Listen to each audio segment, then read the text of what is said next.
അട്യാല ജയിലിന്റെ അടച്ചിട്ട ഇരുമ്പഴികൾക്കുള്ളിൽ ലോകത്തെ തന്നെ ഞെട്ടിക്കുന്ന ഒരു വാർത്ത വന്നിരിക്കുകയാണ്. ആ സംഭവം അവിടെ നടന്നു കഴിഞ്ഞു. പാകിസ്ഥാന്റെ മുൻ പ്രധാനമന്ത്രിയും പ്രമുഖ നേതാവുമായ ഇമ്രാൻഖാൻ ഇനി ജീവനോടെ ഇല്ലേ? അതെ, വിദേശ മാധ്യമങ്ങളിൽ നിന്നും പാക് സൈന്യത്തിന്റെ ഉള്ളറകളിൽ നിന്നും പുറത്തു വരുന്ന ആ ഞെട്ടിക്കുന്ന വാർത്ത കേട്ട ലോക രാജ്യങ്ങളും അതുപോലെ തന്നെ സോഷ്യൽ മീഡിയയിലും ഇപ്പോൾ വീണ്ടും ചർച്ചകൾ സജീവമായിരിക്കുകയാണ്. പാക് സൈന്യത്തിന്റെ ആസ്ഥാനമായ GHQയിലെ ആ 3 ഉന്നത ഉദ്യോഗസ്ഥർ ചോർത്തി നൽകിയ വിവരം സത്യമാണെങ്കിൽ പാകിസ്ഥാൻ എന്ന രാജ്യം ഭൂപടത്തിൽ നിന്ന് തന്നെ ഇല്ലാതാകുന്ന ഒരു വലിയ ആഭ്യന്തര യുദ്ധത്തിനാണ് ഇപ്പോൾ തിരികൊളുത്തിയിരിക്കുന്നത്. ഇതിനു പിന്നിൽ പാക് സൈനിക മേധാവി അസിം മുനീറും അതുപോലെ തന്നെ ഷെഹബാസ് ഷെരീഫും മെനഞ്ഞ ആ വലിയ തന്ത്രങ്ങളും കെണികളുമാണോ? ഇമ്രാൻഖാനെ തടവറയിൽ വെച്ച് അവർ നിശബ്ദമായി വധിച്ചതാണോ? ജനാധിപത്യത്തെ കഴുത്ത് ഞെരിച്ചു കൊല്ലുന്ന അണയാത്ത അഗ്നിപർവ്വതത്തിന് മുകളിലാണ് ഇപ്പോൾ പാകിസ്ഥാൻ നിൽക്കുന്നത്. എന്താണ് റാവൽപിണ്ടി ജയിലിൽ യഥാർത്ഥത്തിൽ നടന്നത്? ഇമ്രാൻഖാൻ കൊല്ലപ്പെട്ടു, അതോ സൈന്യം കളിപ്പിക്കുന്ന ഇത് വലിയൊരു മൈൻഡ് ഗെയിമാണോ? ഈ ഞെട്ടിക്കുന്ന സത്യങ്ങൾ ഓരോന്നായി പുറത്തു കൊണ്ടുവരികയാണ്. വീഡിയോ മുഴുവനായി അവസാന നിമിഷം വരെ കാണുക. 2023 ഓഗസ്റ്റ് മാസം മുതൽ റാവൽപിണ്ടിയിലെ അതീവ സുരക്ഷയുള്ള അട്യാല ജയിലിൽ കഴിയുകയാണ് ഇമ്രാൻഖാൻ. 100-ലധികം രാഷ്ട്രീയ പ്രേരിത കേസുകൾ, 19 കോടി പൗണ്ടിന്റെ അൽ ഖാദർ ട്രസ്റ്റ് അഴിമതി കേസിലെ 14 വർഷത്തെ ശിക്ഷ. ഇതിനിടെ ഭാര്യ ബുഷ്ര ബീബിയെയും തടവറയിലാക്കി. പക്ഷേ കേസും ശിക്ഷയും ഒന്നുമല്ല വിഷയം ഇവിടെ. നിങ്ങൾക്കറിയാമല്ലോ, കഴിഞ്ഞ കുറെ മാസങ്ങളായി ഇമ്രാൻഖാൻ ജീവനോടെയുണ്ടോ എന്നതിന് ഭരണകൂടത്തിന്റെ കയ്യിലും തെളിവുകളില്ല. അദ്ദേഹത്തിന്റെ കുടുംബാംഗങ്ങൾക്കോ വ്യക്തിഗത ഡോക്ടർമാർക്കോ സ്വന്തം അഭിഭാഷകർക്കോ അദ്ദേഹത്തെ കാണാൻ അനുവാദം നൽകുന്നില്ല. നിങ്ങൾക്ക് ഓർമ്മയുണ്ടോ എന്ന് എനിക്കറിയില്ല, മുൻപും ഇമ്രാൻഖാൻ വധിക്കപ്പെട്ടു എന്ന തരത്തിലുള്ള പല വാർത്തകളും മുൻപും ചർച്ചയായിട്ടുള്ളതാണെങ്കിലും ഇപ്പോൾ പുറത്തു വരുന്ന ഈ വിവരങ്ങൾ അത്തരത്തിൽ ഉള്ള ഒന്നല്ല എന്നതാണ് കാര്യങ്ങൾ ഏറെ ഗൗരവകരമാക്കുന്നത്. ഇപ്പോൾ ഈ ഘട്ടത്തിൽ US ആസ്ഥാനമായി പ്രവർത്തിക്കുന്ന പ്രമുഖ ഇൻവെസ്റ്റിഗേഷൻ ജേർണലിസ്റ്റ് ആയിട്ടുള്ള വാജ്ഹാത്ത് സയ്യിദ് ഖാൻ ആണ് തന്റെ യൂട്യൂബ് ചാനലിലൂടെ ആ ബോംബ് പൊട്ടിച്ചിരിക്കുന്നത്. ഇമ്രാൻഖാൻ മരിച്ചിട്ടുണ്ടാകാം. പാക് സൈനിക ആസ്ഥാനമായ GHQയിലെ 3 മുതിർന്ന മിലിറ്ററി ഓഫീസർമാർ എന്നോട് വെളിപ്പെടുത്തിയത് ഇമ്രാൻ ഇനി ജീവനോടെ ഇല്ല എന്നാണ് അദ്ദേഹം പറയുന്നത്. തടവറയിൽ വെച്ച് പാക് സൈന്യം അദ്ദേഹത്തെ കൊലപ്പെടുത്തിയോ എന്ന ചോദ്യമുയർത്തി ഇന്ത്യയിലെ മുതിർന്ന മാധ്യമ പ്രവർത്തകൻ അഭിജിത്ത് മജുംദാർ ഉൾപ്പെടെയുള്ളവർ ഈ വാർത്ത പങ്കുവെച്ചതോടെ അന്താരാഷ്ട്ര നയതന്ത്ര ലോകം തരിച്ചു നിൽക്കുകയാണ്. നേത്രരോഗമടക്കം ഗുരുതരമായ ആരോഗ്യ പ്രശ്നങ്ങൾ നേരിടുന്ന ഇമ്രാൻഖാന് ജയിലിൽ അടിസ്ഥാന ചികിത്സ പോലും നിഷേധിക്കുകയാണെന്ന് അദ്ദേഹത്തിന്റെ പാർട്ടിയായ PTI ആരോപിക്കുന്നു. ഓഗസ്റ്റ് 11-ന് അദ്ദേഹത്തെ കാണാൻ അനുജത്തിമാർ ജയിൽ കവാടത്തിലെത്തിയെങ്കിലും ക്രൂരമായ രീതിയിലാണ് അധികാരികൾ അവരെ തിരിച്ചയച്ചത്. ഭരണകൂടം എന്തോ വലിയ കാര്യം ഒളിപ്പിച്ചു വെക്കാൻ ശ്രമിക്കുകയാണെന്ന സംശയം ഇതോടെ ബലപ്പെട്ടു. പാകിസ്ഥാനിലെ ഖൈബർ പക്ത്വാൻ മുഖ്യമന്ത്രിയും PTI നേതാവുമായ സൊഹൈൽ അഫ്രീദി പാക് സർക്കാരിന് അന്തിമ മുന്നറിയിപ്പ് നൽകി കഴിഞ്ഞു.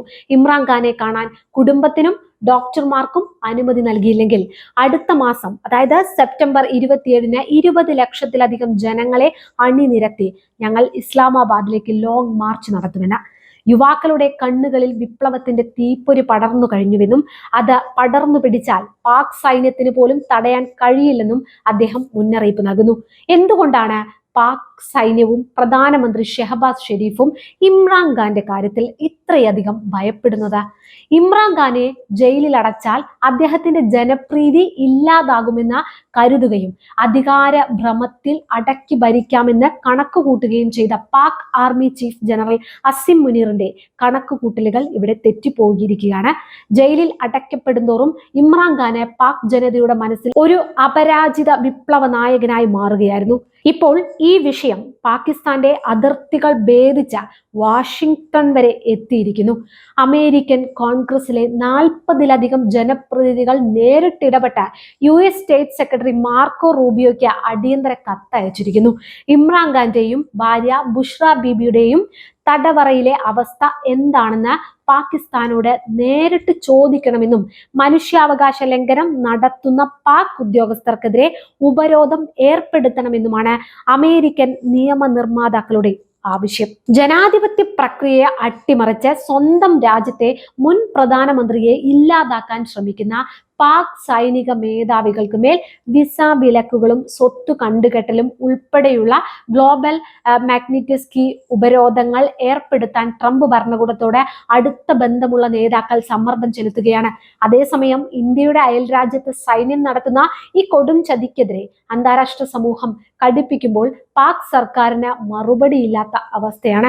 ഇവിടെ നാം മനസ്സിലാക്കേണ്ട പാകിസ്ഥാനെ സംബന്ധിച്ചൊരു പ്രധാനപ്പെട്ട ചരിത്ര സത്യമുണ്ട്. പാകിസ്ഥാന്റെ ചരിത്രം നിങ്ങളൊന്ന് പരിശോധിച്ചാൽ നിങ്ങൾക്ക് മനസ്സിലാക്കാൻ സാധിക്കും.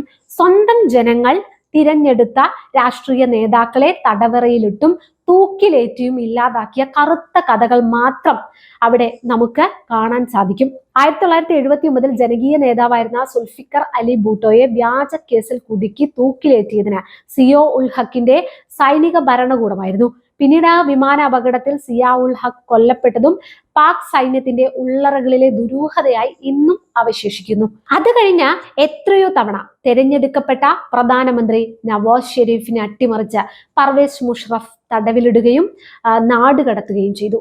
ചുരുക്കത്തിൽ ജനപ്രീതിയുള്ള നേതാക്കൾ വളരുമ്പോൾ അവരെ ഭയന്ന് അടിച്ചമർത്തുകയോ വധിക്കുകയോ ചെയ്യുക എന്നത് പാക് സൈനിക ആസ്ഥാനമായ GHQവിന്റെ പഴയകാല ശൈലിയാണ്. അതുകൊണ്ട് തന്നെ ഇമ്രാൻഖാന്റെ കാര്യത്തിലും അവർ ആ ചരിത്രം ആവർത്തിക്കില്ല എന്ന് ആർക്കാണ് ഉറപ്പു പറയാൻ കഴിയുക? അതേസമയം തന്നെ വജ്ഹാദ് സയ്യിദ് ഖാൻ പറഞ്ഞ പ്രസ്താവന ഔദ്യോഗികമായി സ്ഥിരീകരിക്കപ്പെട്ടില്ല എന്ന വസ്തുത നിലനിൽക്കുമ്പോൾ തന്നെ സൈന്യത്തിനുള്ളിലെ ഉദ്യോഗസ്ഥർ തന്നെ ഇത്തരം വാർത്തകൾ പുറത്തുവിടുന്നുണ്ടെങ്കിൽ അതിന് പിന്നിൽ വലിയൊരു സൈക്കോളജിക്കൽ വാർഫെയർ നടക്കുന്നുണ്ടാകാം എന്ന വിലയിരുത്തലുകളും അന്താരാഷ്ട്ര ലോകത്ത് മുഴങ്ങി കേൾക്കുന്നുണ്ട്. ഒന്നുകിൽ ഇമ്രാൻഖാന്റെ ആരോഗ്യനില തീർത്തും വഷളായിരിക്കുന്നു, അല്ലെങ്കിൽ അദ്ദേഹത്തെ ജനമധ്യത്തിൽ നിന്ന് പൂർണ്ണമായും വിച്ഛേദിച്ച് അദ്ദേഹത്തിന്റെ അനുയായികളുടെ വീര്യം കെടുത്താൻ സൈന്യം നടത്തുന്ന വൃത്തികെട്ട തന്ത്രം മാത്രമായിരിക്കാം ഇത്. എന്നാൽ ഇങ്ങനെയൊക്കെ ആണെങ്കിലും പാക് സൈന്യത്തിന്റെ ഈ കെണിയിൽ വീണാൻ ജനങ്ങൾ തയ്യാറാകുമോ? കെണി എന്നിവിടെ ഞാൻ ഉദ്ദേശിക്കുന്നത് 3 തരത്തിലാണ്. അതിലൊന്നാമത്തേത് വിവരങ്ങൾ മറച്ചുവെച്ച് ജനങ്ങളെ ആശയക്കുഴപ്പത്തിലാക്കുക എന്നതാണെങ്കിൽ, രണ്ടാമത്തെ കെണി അണികളുടെ മനോവീര്യം കെടുത്തുക എന്നതാണ്. അതായത് ഇമ്രാൻഖാൻ കൊല്ലപ്പെട്ടു അല്ലെങ്കിൽ ഇനി തിരിച്ചു വരില്ല എന്ന തരത്തിലുള്ള വാർത്തകൾ പ്രചരിക്കുമ്പോൾ അദ്ദേഹത്തിന്റെ പാർട്ടി പ്രവർത്തകർ നിരാശരാവുകയും സമരം ചെയ്യാനുള്ള വീര്യം ചോർന്നു പോവുകയും ചെയ്യും. അങ്ങനെ ജനാധിപത്യ പ്രസ്ഥാനങ്ങളെ സൈക്കോളജിക്കൽ വാർഫെയറിലൂടെ ഇല്ലാതാക്കാൻ സൈന്യം ഒരുക്കുന്ന ഒരു കെണി. ഇനി മറ്റൊരു വശം എന്തെന്നാൽ, ഇത്തരം അഭ്യൂഹങ്ങൾ കേട്ട PTI അണികൾ പ്രകോപിതരായി തെരുവിലിറങ്ങി അക്രമങ്ങൾ അഴിച്ചുവിട്ടാൽ അതിനെ ഒരു കാരണമാക്കി രാജ്യത്ത് അടിയന്തരാവസ്ഥ പ്രഖ്യാപിക്കാനോ രാഷ്ട്രീയ പാർട്ടികളെ പൂർണ്ണമായി നിരോധിക്കാനോ സൈന്യത്തിന് എളുപ്പത്തിൽ കഴിയും. എന്തായാലും സൈന്യത്തിന്റെ ഈ കെണികളിലൊന്നും ആ രാജ്യത്തെ ജനങ്ങൾ വീഴില്ലെന്ന് കരുതാം. കാരണം കഴിഞ്ഞ വർഷവും ഇതുപോലെ ഇമ്രാൻഖാൻ ജയിലിൽ വെച്ച് മരണപ്പെട്ടു എന്ന അഭ്യൂഹങ്ങൾ പ്രചരിച്ചിരുന്നു എന്ന് ഞാൻ നേരത്തെ പറഞ്ഞിരുന്നല്ലോ. അന്ന് സഹോദരി ഉസ്മാ ഖാനു ഇമ്രാനെ നേരിട്ട് കണ്ട ശേഷമാണ് കാര്യങ്ങൾ ശാന്തമായത്. എന്നാൽ ഇന്ന് മാസം 6 കഴിഞ്ഞിട്ടും അദ്ദേഹത്തെ കാണാൻ ആരെയും അനുവദിക്കാത്തത് വീണ്ടും പ്രശ്നങ്ങൾ ഗുരുതരമാക്കാൻ സാധ്യതയുണ്ട് എന്നതും തള്ളിക്കളയാൻ കഴിയില്ല. അതിലൂടെ പാകിസ്ഥാനിൽ ഉടലെടുക്കാൻ പോകുന്ന ആഭ്യന്തര പ്രശ്നങ്ങളും വളരെ വലുത് തന്നെ ആയിരിക്കും. ഇനി എന്താണ് സംഭവിക്കാൻ പോകുന്നത്? അട്യാല ജയിലിൽ കഴിയുന്ന ഇമ്രാൻഖാന്റെ ജീവനുള്ള തെളിവ് പുറത്തുവിടാൻ പാക് സൈന്യവും സർക്കാരും നിർബന്ധിതരാകുമോ? അല്ലാത്ത പക്ഷം സംഭവിക്കാൻ പോകുന്നത് എന്താണ്? സെപ്റ്റംബർ 27 നിശ്ചയിച്ചിരിക്കുന്ന ഇസ്ലാമാബാദ് ലോങ് മാർച്ച് അട്യാല ജയിലിന്റെയും പാക് സൈനിക ആസ്ഥാനത്തിന്റെയും മതിൽക്കെട്ടുകൾ തകർത്തെറിയുമോ? അങ്ങനെ സംഭവിച്ചാൽ അത് വെറും ഒരു രാഷ്ട്രീയ സമരമായിരിക്കില്ല, പാകിസ്ഥാൻ ആർമിയുടെ അഹങ്കാരത്തിന് മേൽ വീഴുന്ന കൂറ്റൻ ജനകീയ പ്രഹരമായിരിക്കും. കടക്കണിയിലും പണപ്പെരുപ്പത്തിലും കൂപ്പുകുത്തി ഭിക്ഷാപാത്രവുമായി നടക്കുന്ന പാകിസ്ഥാന് അമേരിക്കയുടെയും വിദേശ രാജ്യങ്ങളുടെയും ഈ ഉപരോധ ഭീഷണി താങ്ങാൻ കഴിയില്ല എന്ന് ഉറപ്പാണ്. അതുകൊണ്ട് തന്നെ ജനറൽ അസിം മുനീറിനും പാക് ഭരണകൂടത്തിന് മുന്നിൽ ഇനി മറ്റു വഴികളില്ല. ഉള്ളത് ഒരു വഴി മാത്രമാണ്: ഇമ്രാൻഖാനെ ജീവനോടെ ക്യാമറയ്ക്ക് മുന്നിൽ ഹാജരാക്കുക. അങ്ങനെ സംഭവിച്ചില്ലെങ്കിൽ സ്വന്തം രാജ്യത്ത് പടരുന്ന ആഭ്യന്തര യുദ്ധത്തിൽ വെന്തുരുകാൻ തയ്യാറാകുക. തീർച്ചയായും ഭീകരവാദത്തെയും ജനാധിപത്യ ധ്വംസനത്തെയും വളർത്തുന്ന പാകിസ്ഥാൻ എന്ന ശത്രു രാജ്യത്തിന്റെ യഥാർത്ഥ മുഖമാണ് ഇവിടെ വ്യക്തമാകുന്നത്. സ്വന്തം നേതാക്കളെ തടവറയിലിട്ട് കൊലപ്പെടുത്തുന്ന, ജനങ്ങളെ ഭയക്കുന്ന ഒരു സൈന്യത്തിനും അധികകാലം ഒരു രാജ്യത്തെ അടിച്ചമർത്താൻ കഴിയില്ല. ഇനി എനിക്ക് നിങ്ങളോട് ചോദിക്കാനുള്ളത് ഇതാണ്: പാക് സൈന്യത്തിന്റെ നിഗൂഢമായ തടവറയിൽ ഇമ്രാൻഖാൻ കൊല്ലപ്പെട്ടു എന്ന് നിങ്ങൾ വിശ്വസിക്കുന്നുണ്ടോ? അതോ അസിം മുനീറിന്റെ സൈനിക ഭരണകൂടം തകരാൻ പോകുന്നതിന്റെ ലക്ഷണമാണോ ഇതെല്ലാം? നിങ്ങളുടെ നിരീക്ഷണങ്ങൾ എന്ത് തന്നെയായാലും താഴെ കമന്റ് ബോക്സിൽ രേഖപ്പെടുത്തൂ.